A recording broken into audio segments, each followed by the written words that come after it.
बेटा रतन, बहू के अंतिम संस्कार की तैयारियां करो। बड़ी बहू, इन्हें सुहाग का जोड़ा में तैयार करो। नहीं।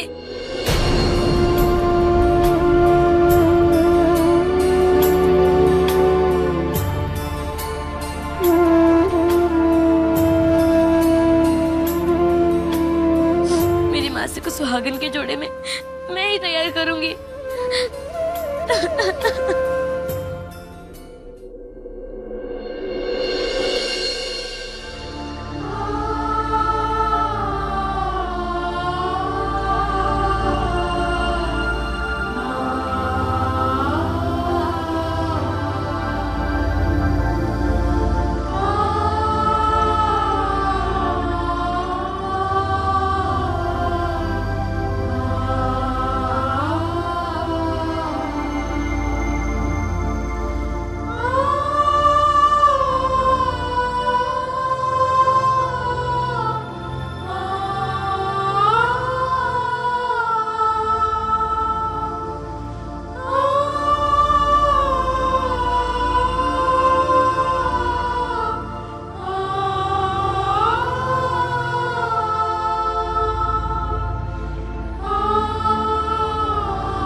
रानीसा, वीर कुंवरी के देहांत को 1 सप्ताह बीत गया है। आज हम वापस भी लौट रहे हैं। अफसोस तो इस बात का रहेगा कि दूधा जी से हम मीरा के विषय में बात नहीं कर पाए। आप ठीक कह रहे हैं राणा साहब, यहाँ की परिस्थितियां भी अनुकूल नहीं थी। बिल्कुल ठीक कहा आपने। इस वक्त मेड़ता में सब दुखी हैं, इसलिए समय ब्याह की बात करना बिल्कुल उचित नहीं होगा। कुछ दिनों के बाद अच्छा समय देखकर हम मीरा के रिश्ते का प्रस्ताव रखेंगे। आप ठीक कह रहे हैं राणा साहब। आइए, राव साहब से विदा लेकर हम चित्तौड़ के लिए रवाना होते हैं। आइए।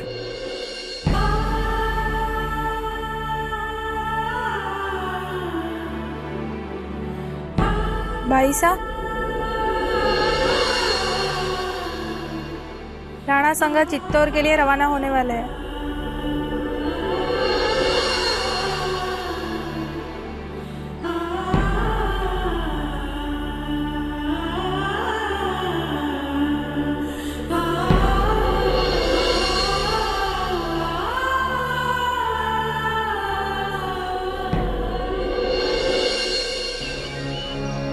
आपको घणो घणो धन्यवाद।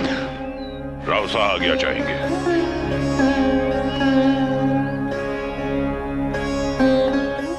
सिंह, हौसला रखो। दुख सहकर भी अपना साहस बनाए रखना तो राजपूतों की परंपरा है। हुकुम।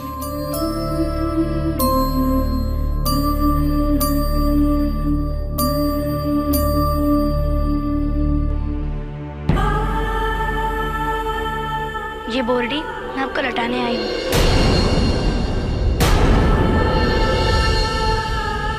उस दिन भूल से आपने मुझे दे दी थी, पर ये तो उसे दिया जाता है जिसका ब्याह होने वाला हो।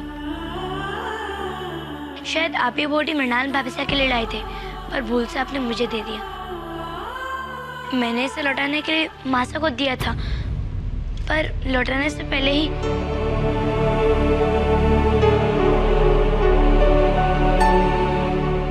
ये बोर्डी आप खुद अपने हाथों से मृणाल भाभी को दे दीजिए।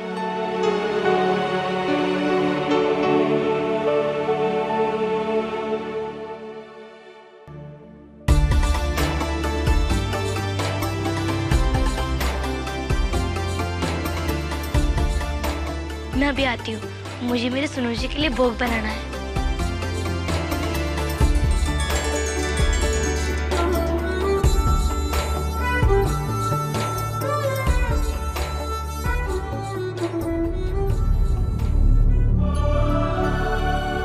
राणा जी, हुक्म ये बोरला। नहीं राव साहब, हमसे कोई भूल नहीं हुई है। हमने सोच समझकर यह फैसला किया है। हम जानते हैं कि ससुराल वाले ही बोर्डी अपनी होने वाली बहू को दिया करते हैं। हम कुंवरी मीरा का हाथ अपने बड़े बेटे भोजराज के लिए मांगना चाहते थे।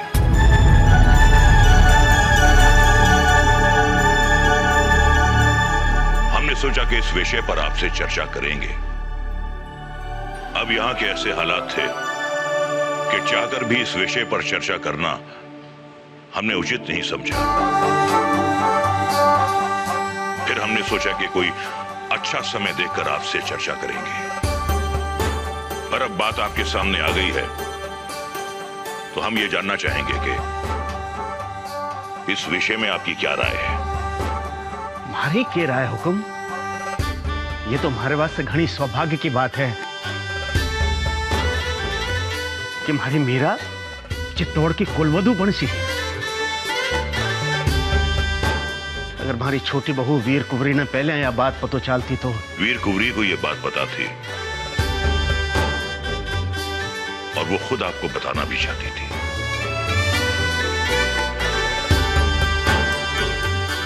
जब भी आप इस विवाह के लिए तैयार हो जाएं, तो हमें बता दीजिएगा। हम बारात लेकर फौरन मेड़ता आ जाएंगे और यही बोर्डी और मां भवानी का सिंदूर पहनाकर मीरा को अपनी बहू बनाकर हम यहां से ले जाएंगे।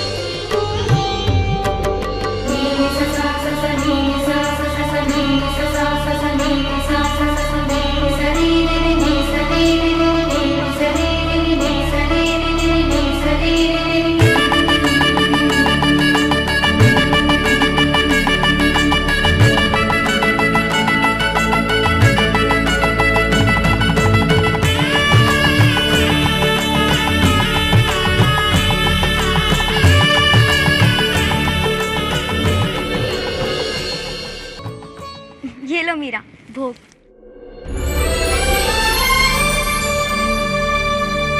मीरा सिंदूर,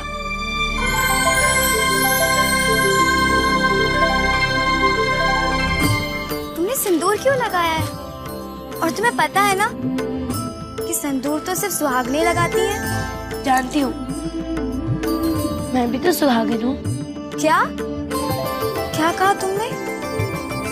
तुम सुहागन हो? तुम्हारा ब्याह कब हुआ और तुम्हारा दूल्हा कहाँ है? ये है मेरे सुनो जी। जब ललिता का ब्याह होने वाला था, उससे एक दिन पहले मासा ने और बाबूसा ने मेरा ब्याह करवा दिया। इसलिए तो मैं इन्हें सुनो जी कहकर बुलाती हूँ। मीरा, ब्याह थोड़ी ना था, वो तो सिर्फ एक खेल था। और असली ब्याह तो तुम्हारा अब होगा। और तुम्हारा दूल्हा कोई मूर्ख थोड़ी ना होगा, वो तो शूरवीर भाग्य राजकुमार होगा, जो घोड़े पे आएगा और तुम्हारे साथ 7 फेरे लेके तुम्हें ले जाएगा। वो ही होगा तुम्हारा बीन, समझी? ये सुनो जी तो पूरे संसार के राजा हैं, बड़े शूरवीर भी हैं वो। यही है मेरे पति। नहीं मीरा, वो ब्याह सिर्फ एक खेल था और ब्याह तुम्हारा अब होगा। तुम्हारे बाबू सा, तुम्हारे दादू सा मिलकर तुम्हारा ब्याह बहुत धूमधाम से मनाएंगे। नहीं, वही मेरा सच्ची ब्याह था। मैं दोबारा ब्याह नहीं करूंगी। नहीं मीरा, शादी तो तुम्हें करनी ही होगी ना, ये तो पूरे संसार की रीत है। और जब तक तुम्हारा ब्याह नहीं होता, तुम अपने सुनो जी को अपना मान सकती हो, पर बाद में तुम्हारी शादी किसी और से ही होगी। अब बचपना छोड़ो, अब तुम बड़ी हो गई हो मीरा।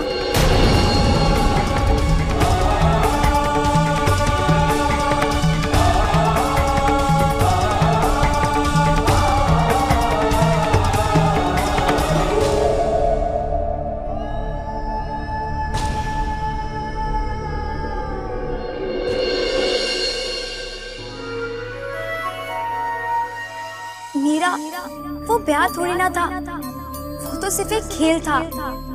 और असली ब्याह तो तुम्हारा अब होगा।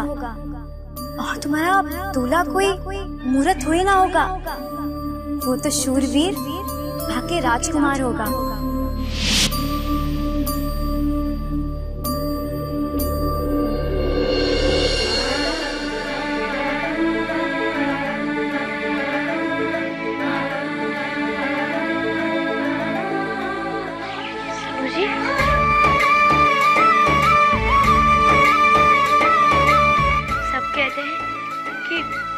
मेरा संबंध किसी और से होना है, मैं नहीं चाहती। सुन रहे हो ना? मृणाल भाभी से कहती है कि मेरा ब्याह नहीं हुआ है, किसी और से होगा जो घोड़े पर चढ़कर आएगा। पर ऐसे कैसे हो सकता है? मेरा ब्याह तो तुमसे हो चुका है ना।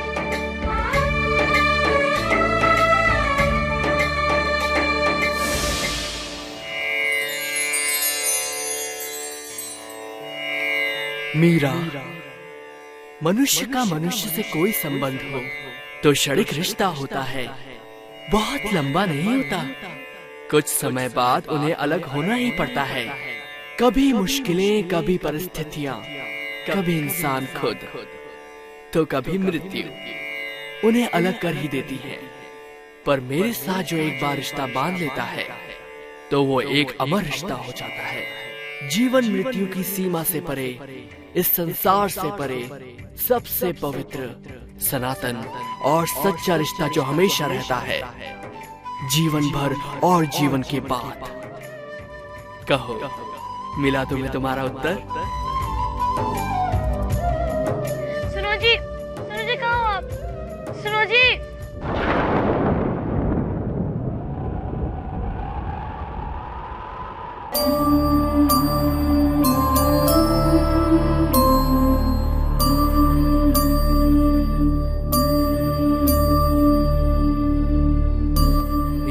जो एक बार रिश्ता बांध लेता है तो वो एक अमर रिश्ता हो जाता है।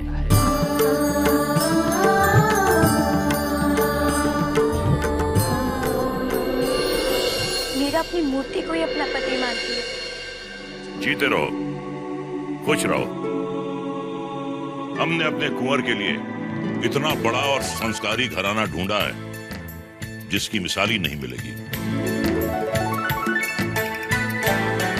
पूरे राजपुताने में ऐसी सुंदर, सुशील और शीलवान लड़की ढूंढने से भी नहीं मिलेगी। कुंवरी मीरा में वो सारे गुण मौजूद हैं जो हमें अपनी बहू में चाहिए। बोलो भोजराज, क्या तुम्हें ये संबंध स्वीकार है? अगर तुम्हें कोई एतराज है तो मैं बताऊं। चित्तौड़ में माता पिता की आज्ञा विधि का लिखा माना जाता है बाबू साहब। आपकी आज्ञा हमारी सराखों पर, आपकी खुशी में ही हमारी खुशी है। हमें अपने बड़े कुंवर से यही उम्मीद थी। करमितन, आप हमारा मुंह मीठा नहीं करेंगे? अरे हम कुंवर का रिश्ता तय करके आए हैं। भोजराज और विक्रमादित्य, मेरे लिए दोनों बच्चे एक ही हैं। इसलिए तो मैंने पहले ही मिठाई लाकर रखी है, अभी लाई। आपका हुक्म हमारे सलाखों पर है। क्या बात है भैया।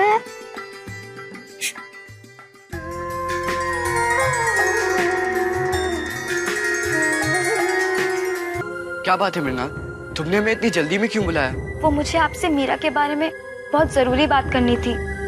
अच्छा, आओ बैठो। वैसे मुझे यहाँ बहुत दिन तो नहीं हुए हैं, पर मैं मीरा को देख रही हूँ कि वो सिर्फ कान्हा जी की मूर्ति के साथ ही बैठी रहती है। घबराओ नहीं मृणाल, मीरा ने अभी अभी काकीसा को खोया है। शायद इसीलिए वो अपना मन कृष्ण कन्हैया में लगाए रखना चाहती है। पर बात इतनी सरल नहीं है जितनी आप समझ रहे हैं। मीरा अपनी मूर्ति को ही अपना पति मानती है। कुंवर जी, वो उसके लिए खेल नहीं है, उसके लिए वो सच है। मैंने देखा कि वो कान्हा जी के लिए सिंदूर भी लगा रही थी। वो कहती है कि उसका ब्याह तो हो चुका है और वो किसी और से ब्याह नहीं करेगी। बात हद से आगे बढ़ जाए उससे पहले हमें हुकुम से बात करनी पड़ेगी।